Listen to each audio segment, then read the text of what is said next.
What I'd like for you to do right now, I want you to think about your dream, because I'm in a room full of dreamers. Think about your dream right now. I want you to think about it and envision it. Now, ladies and gentlemen, let me share something with you. I do not believe that any of us have dreams that were not given to us for the purpose of accomplishing those particular dreams. And I want to share something with you that has changed my life. I started out, as was indicated by Jack, it's very humble beginnings. I don't know what that dream is that you have. I don't care how far-fetched it might appear to be. I don't care how disappointing it might have been as you've been working toward that dream. But here's what I know, that that dream that you're holding in your mind, that it's possible. Let's say that together, please. It's possible. See, sometimes we can't say, I can do that. But what we can say, that it's possible that I can have my dream as we run toward it, as we work on it day in and day out.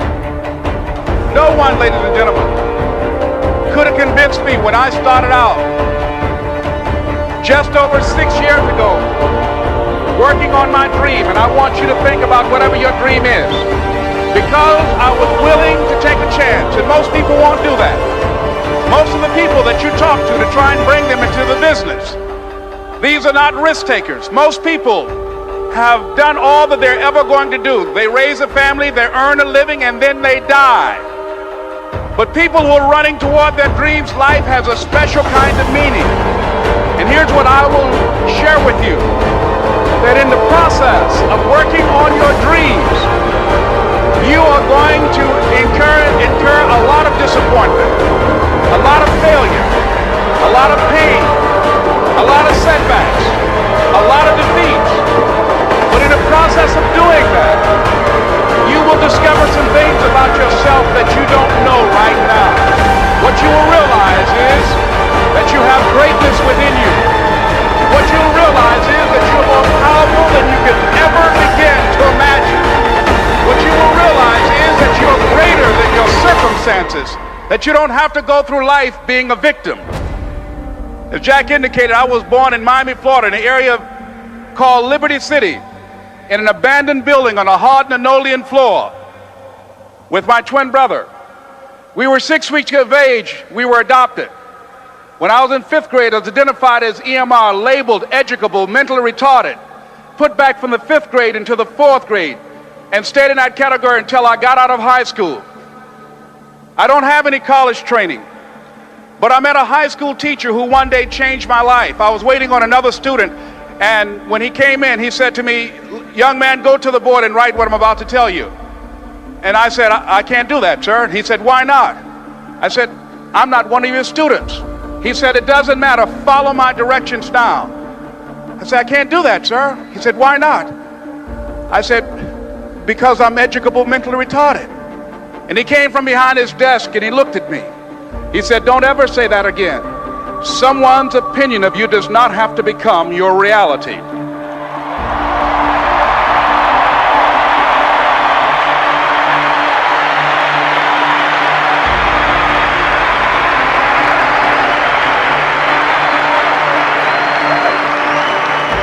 And that man, Mr. Leroy Washington, did something for me. He started planting seeds in my mind that enabled me to begin to dream, as Dexter has been doing for you. And ladies and gentlemen, I started working on my dream. And most people don't work on their dreams. Why? For many years I didn't. One is because of fear. The fear of failure. What if things don't work out? And the fear of success. What if they do and I can't handle it? The other thing is that most people, ladies and gentlemen, they get comfortable. They stop growing, they stop working on themselves, they stop stretching, they stop pushing themselves, and they end up becoming very cynical about life, and they throw in the towel on themselves, on their families, and on their dreams. And the other thing is that most people don't feel worthy. What I'm doing now, I could have been doing years ago. But because I did not have a college education, because I didn't believe in myself, because I allowed other people's opinion of me to control my destiny, I didn't act on my ideas. So I applaud you for your dreaming, for your running toward your dream. I applaud you for believing in yourself, because that's what life is about, stretching and challenging, looking for ways that you can begin to improve yourself. And ladies and gentlemen, as a result of stretching out, of acting on my dream, and I don't know what that dream is for you, I can tell you that it's possible. No one could have convinced me that after just over 6 years, I will have my own book entitled Live Your Dreams. Just over 6 years, I will have 5 specials on public television. Just over 6 years, I've done motivational speaking for AT&T, Procter & Gamble, McDonald's Corporation, Xerox, IBM. Just over 6 years. I will now have my own talk show that will premiere on Monday, Labor Day. I'm saying to you, your dream is possible. Your dream is possible. But not only is it important that you believe and begin to know that it's possible for you to live your dream as you run toward it, but I've done something that I want to share with you called Choosing Your Future. In fact, I've developed a set of tapes talking about how to begin to create your own reality by choosing your future. And not only is it important for you to know it's possible for you to choose your future, but it's necessary that you work on yourself, that you develop yourself. It's necessary that you get the energy drainers out of your life, people who don't want anything, people who are not striving, people who are not challenging themselves, people who aren't growing, people who have stopped dreaming. It's necessary that you align yourself with people and attract people into your business who are hungry, people who are unstoppable and unreasonable, people who are refusing to leave life just as it is and who want more. My mother used to say, birds of a feather flock together. If you run around with losers, you will end up a loser. It's necessary that you get the losers out of your life if you want to live your dream.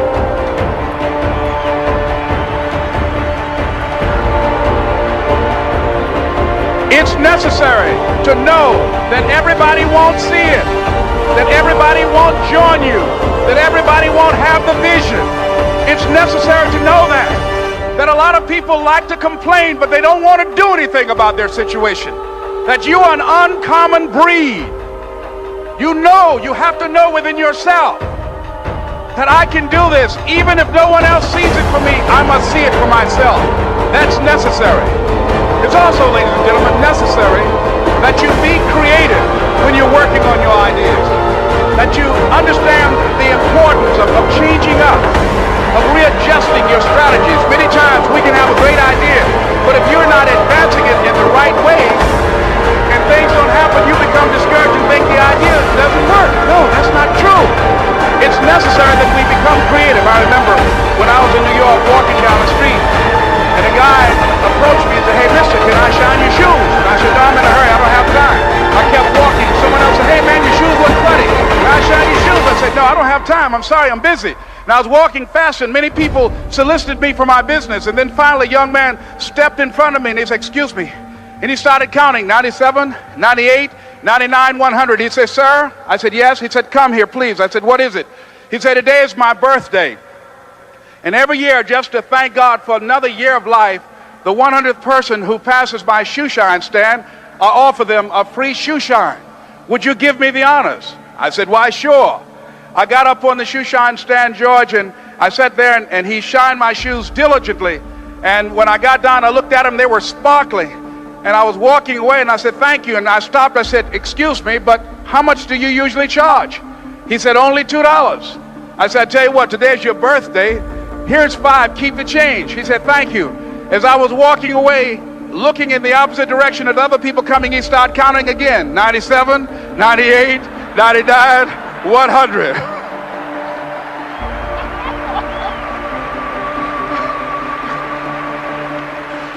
It's necessary that you be flexible, that you are always thinking of how can I improve this better. This is a customer-driven economy. It's necessary for you to always explore various ways in which you can improve the quality of service that you're providing for the people in your organization. I remember something a major company had talked about, the extra value service they were providing for their customers. And the lady who had the news conference summarized it this way. She said, "It's not our intention to satisfy our customers or to please our customers. Our intention is to amaze them." It's necessary, if you're going to compete today, that you look for ways to amaze your customers by being one of those individuals that keep your commitments, that keep your word, that's relentless. It's necessary as you work with the people that you bring into your organization, that they see that you are a good example of a person to work with, because you model integrity and determination and ambition and truth and honesty and the way in which you conduct business. The next step is, that is you. That is you. That no one can do it for you but you. And even though you face disappointments, even though you will experience some setbacks, it goes with the territory. You must understand that. I remember I was playing a game with my 9-year-old son, John Leslie, and I beat him 10 straight games in a game called Connect Four. And finally, I said, "John Leslie, I'm bored. I don't want to play you anymore." And I got up. I said, "I'm ready to go to sleep now." And repeat out to me, please. Let's say this together. It's not over until I win. John Leslie said, "No, you can't go now, Dad." I said, "Why?" He said, "It's not over until I win." That was his attitude. We sat down and we played several other games. And finally, after the 11th game, John Leslie won, and he got up and he yawned. And he said, "I'm ready to go to sleep now." And I'm saying to you, what if all of us took that attitude after we face a rejection and a no, or we have a meeting and no one shows up, or somebody say, "You can count on me," and they don't come through? What if we have that kind of attitude? The car's repossessed. Nobody believes in you. You've lost again and again and again. The lights are cut off, but you're still looking at your dream, reviewing it every day, and say to yourself, "It's not over until I win."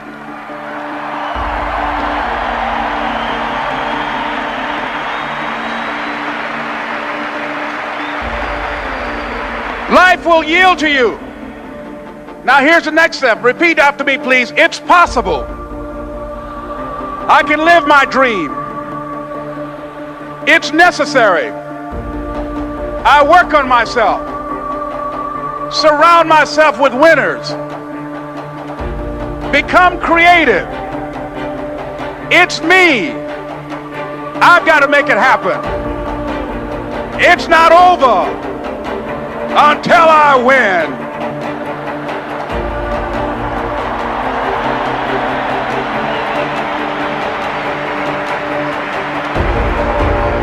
The next thing that's important to know, yes, it's possible that you can choose your future and direct the course of your life as you run toward your dream. It's necessary that you have goals, that you write those goals down, that you plan, that you think constantly of how you can begin to improve what it is that you're doing. If it's your presentations, if it's your recruiting skills, whatever that is, it's also necessary that you look for ways to always find a way to pull it out when everybody else thinks that you are defeated. That you've got to take personal responsibility to know that in order to become successful, you've got to make it your personal business to do it. Well, the next thing, ladies and gentlemen, I want to share with you that some of you already know that it's hard. It's not easy. It's hard changing your life. It was hard when just over 3 years ago in the Penobscot building in Detroit, Michigan, where I was operating my business, and I fell on some hard times, and I was sleeping in my office. It was hard coming into the lobby, and the security said, "Excuse me, Mr. Brown, can we see you for a moment?" And I said, "Yes," and I walked up to the counter, and he gave me an envelope. And he said, "Would you mind reading it here?" And I opened the envelope, and the envelope was from management that said, "This is an office tower. It's not a hotel. Please do not sleep in your office." And I said, "Excuse me, sir." I said, "I just work long hours in creating my business. I'm an entrepreneur. And right now things are bad for me, but they're not going to be this way always." And I just asked for the opportunity to continue to operate like I'm doing. I'm not trying to make this my home. And it was hard coming through the lobby. And sometimes they would laugh. There's a guy talking about becoming successful. And look at him. He's bathing in the bathroom upstairs on the 21st floor. He sleeps on the floor. Him and two other dreamers up there. Look at him. It was hard, ladies and gentlemen, coming to speak to people. And I was facing financial difficulties in my own life. I was behind on my bills and my dreams, and I'm saying to them, you can live your dream. It was hard, ladies and gentlemen. It was very difficult to pick myself up each day believing that I could do it. There were times that I doubted myself. I said, God, why is this happening to me? I'm just trying to take care of my children and my mother. I'm not trying to steal or rob from anybody. Why did this have to happen to me? It was very hard. And here's what I want to say to you. For those of you that have experienced some hardships, don't give up on your dream. No one could have convinced me by holding on, by continuing to push forward, by continuing to run toward my dream. And one day, I would have my own talk show. It's a long shot, ladies and gentlemen, from Liberty City, an abandoned building on a floor. Never knowing my mother or father. It's a long shot. Being here with you today in this dome in Atlanta, it's a long shot.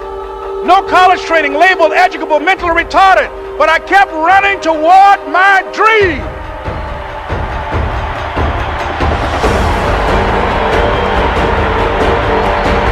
Don't stop.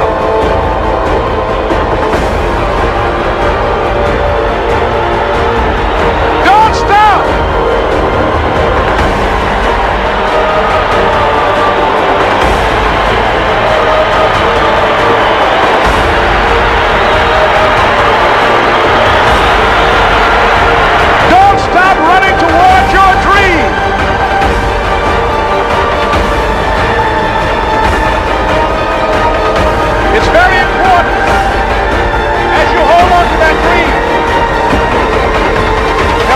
When you're going to doubt yourself.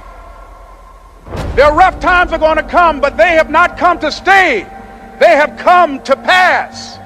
It's very important for you to know that. Don't say I'm having a bad day. Say I'm having a character building day.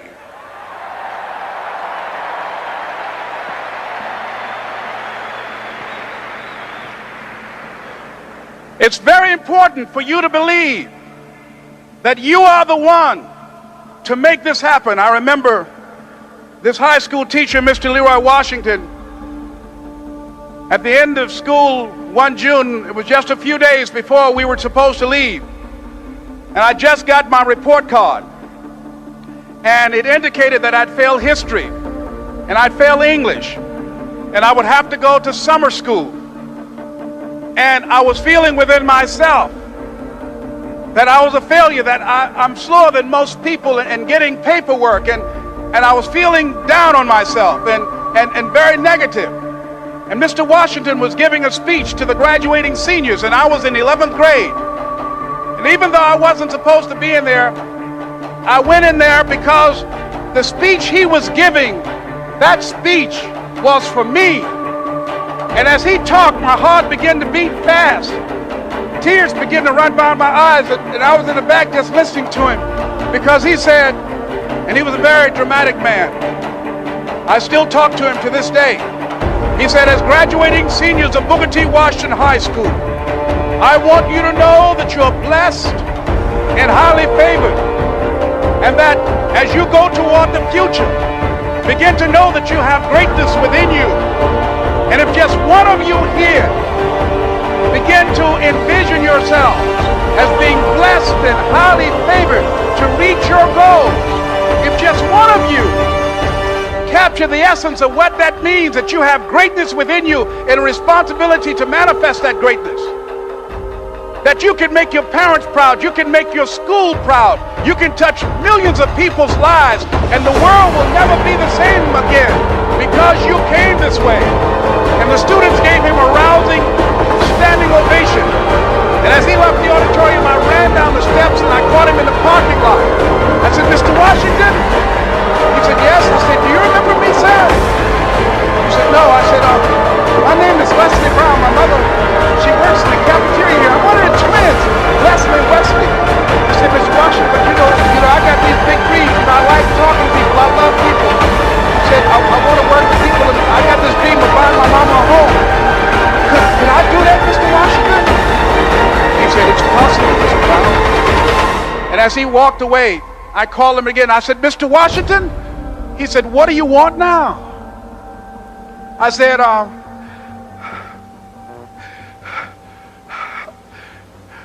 I'm the one, sir. I said, I'm the one. You remember me, sir. I'm Miss Mamie Brown's boy. I'm the one. I'm the one.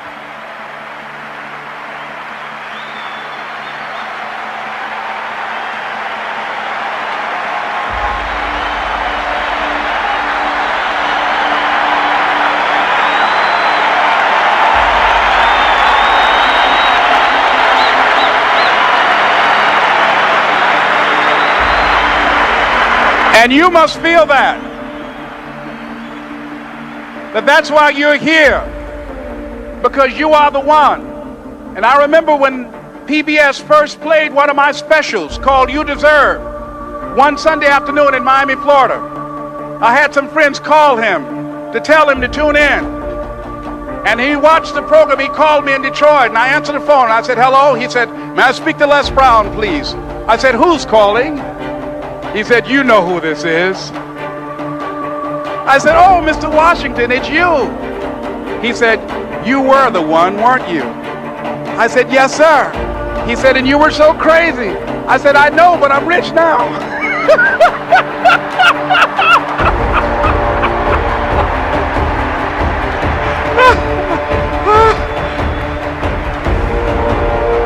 Ladies and gentlemen, it's not going to be easy.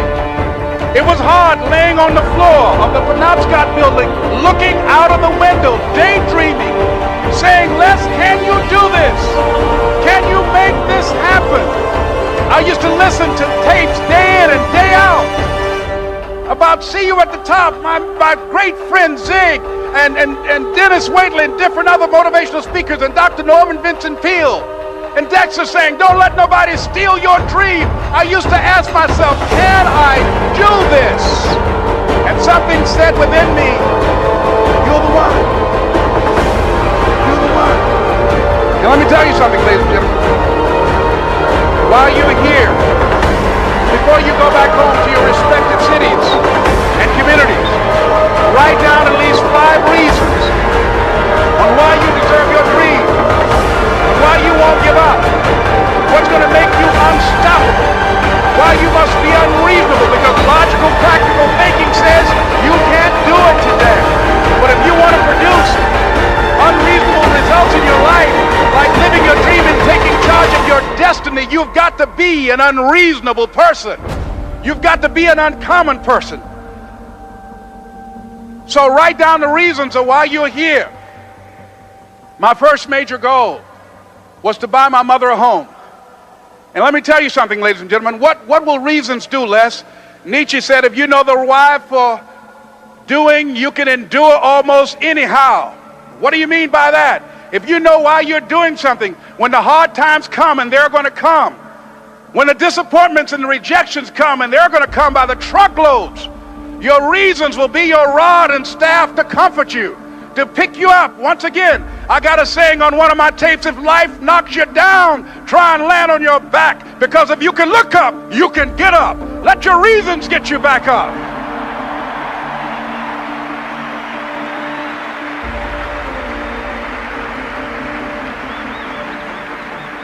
I remember when I bought the home for my mother, and she came out of the car. When I opened the door, I said, Mom, I think I know these people in this house. That was my first major goal. And then I couldn't conceal it anymore. I said, Mom, I got this for you. And as she went from room to room, looking at the house and saying, thank you, Jesus. Thank you, Lord. No one ever could have convinced me that this could have happened to me.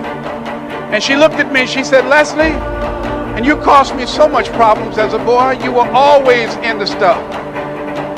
She said, no one could have convinced me that day when I walked in that house and this lady was holding you and your brother.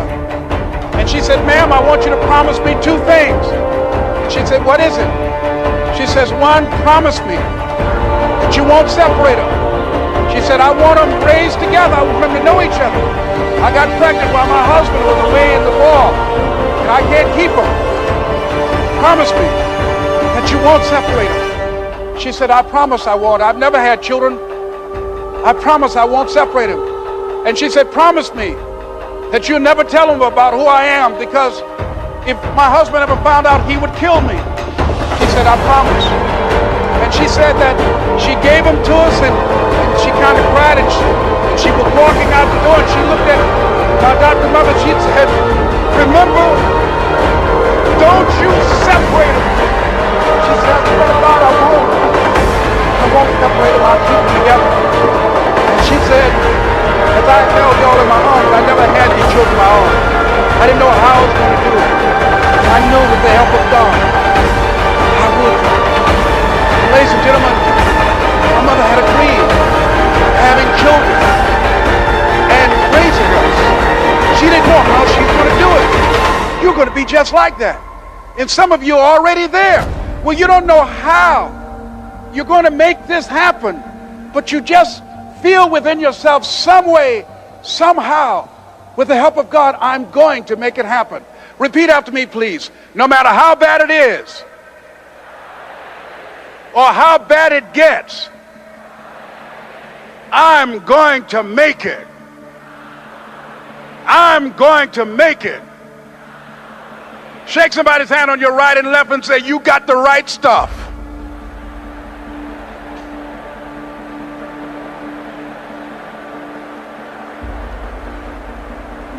So yes, it's possible for you to live your dream. It's necessary that you associate with winners, that you work your system, that you are relentless, that you never give up. It's you. You've got to take personal responsibility. You've got to make it your personal business to make it happen. And you've got to resolve within yourself that I can do this, that it's hard, but you've got to say, I'm the one. I'm the one to make this happen. I'm the one to become successful in this business. As you work to help other people to become successful, that feeds your success. But you know it's going to be hard, but find out what will make it worth it for you. I told Mr. Washington I wanted to become a disc jockey. Someone asked me to tell this story. And he said, Les Brown, he said, if you want to do anything worthwhile in life, you've got to be hungry. And so I started working to develop myself. He said, I want you to practice every day being a disc jockey. I said, but I don't have any job now. He said, it doesn't matter. He said that it's better to be prepared for an opportunity and not have one than to have an opportunity and not be prepared. So every day I was working to develop myself. And that's what you must do. And as I was working to develop myself, I applied for a job as a disc jockey, WMB, on Miami Beach. Went to a guy named Milton Butterball. I said, how you doing, Mr. Butterball? I'd like to get a job as a disc jockey. He looked at me, he said, do you have any broadcast background? I said, no, sir, I don't. Do you have any journalism background? I said, no, sir, I don't. He said, we don't have any jobs available. I said, yes, sir. I went back to Mr. Washington and I told him, he said, don't take it personally. He said, most people are so negative, they will have to say no 7 times before they say yes. He said, go back again. So I went back again. I said, how you doing, Mr. Butterball? My name is Les Brown. He said, I know what your name is. What do you want? I said, I'd like to know whether or not you have any jobs as a disc jockey, sir. He said, didn't I just tell you yesterday we didn't have any jobs? I said, yes, sir, but I know whether or not somebody got laid off or somebody was fired, sir. He said, no one was laid off or fired. Now get on out of here. I came back the next day. Hello, Mr. Butterball. How are you? He said, fine. What do you want now? I said, I'd like to know whether or not you got any jobs, sir. Didn't I tell you the last 2 days we didn't have any jobs? I said, yes, sir, but I don't know whether or not somebody got sick or somebody died, sir. He said, no one got sick or died. Now don't come back here and throw me out again. I came back the next day like I was seeing him for the first time. I said, hello, Mr. Butterball, how are you? He looked at me with rage. He said, go get me some coffee. I said, yes, sir.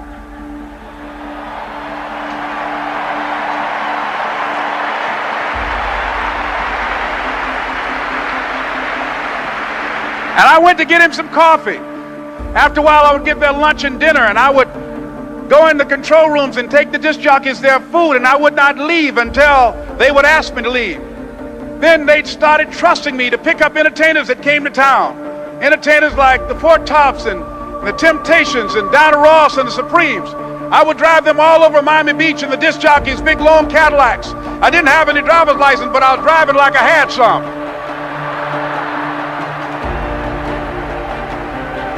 And one day, one Saturday afternoon, while I was at the radio station, a guy named Rock was drinking while he was on the air. I was the only one there, looking at him through the control room windows, walking back and forth, young, ready, and hungry. I was saying, drink, Rock, drink. Drink, Rock. I'd have gone to get him some more if he'd asked me to. Pretty soon the phone rang, and it was the general manager. And I answered the phone. I said, hello? He said, Les, this is Mr. Klein. I said, I know. He said, Rock can't finish his program. I said, I know.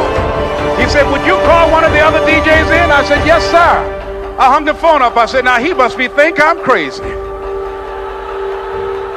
I called my mom and my girlfriend, Cassandra. I said, y'all turn up the radio and come out on the front porch. I'm about to come on the air.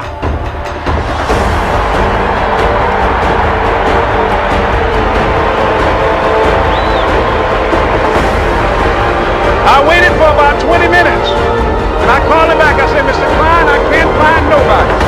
He said, young boy, do you know how to work the controls? I said, yes, sir. He said, go in there and don't say nothing here. I said, yes, sir. I couldn't wait to get behind those controls. I put on an old Stevie Wonder record called Fingertips. I sat down behind that turntable. I said, look out, this is BLB Triple B. Let's round your platinum playing proper. There were none before me, there will be none after me. Therefore, that makes me the one and only. Young and single, love to mingle, certified, qualified, and duly qualified to bring you satisfaction, a whole lot of action. Look out, baby, I'm your love man. I was hungry. I was hungry. You got to be hungry.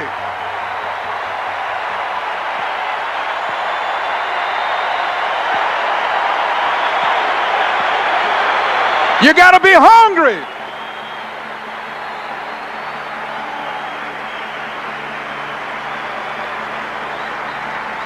So, ladies and gentlemen, if you want to make your dream become reality, the people that are running at their dreams know that it's possible that you can live your dream, that it's necessary, that you're relentless, that you have a plan of action, that you are creative. The people that are living their dream are finding winners to attach themselves to. The people that are living their dreams are the people that know that if it's going to happen, it's up to them.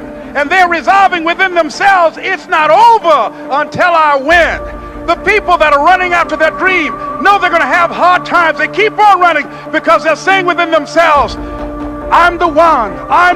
No matter how bad it is or how bad it gets, I'm going to make it. The people that are running after their dreams are the people that are hungry. Shake somebody's hand on your right and left and say, you got to be hungry.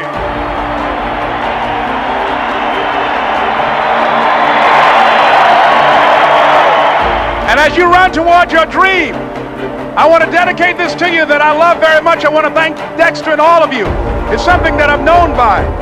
It's on our tapes called Choosing Your Future, and it says simply this, that if you want a thing bad enough to go out and fight for it, to work day and night for it, to give up your time, your peace, and your sleep for it, if all that you dream and scheme is about it, and life seems useless and worthless without it, and if you gladly sweat for it and fret for it and plan for it, and lose all your terror of the opposition for it, And if you simply go after that thing that you want with all of your capacity, strength and sagacity, faith, hope, and confidence, and stern pertinacity, if neither cold poverty, famish, or gall, sickness, or pain, or body and brain can keep you away from the thing that you want, if dogged and grim, you besiege and beset it, with the help of God you'll get it. This is Mrs. Mamie Brown's baby boy, Leslie Calvin Brown, saying, it's been a plum-pleasing pleasure as well as a privilege. Thank you.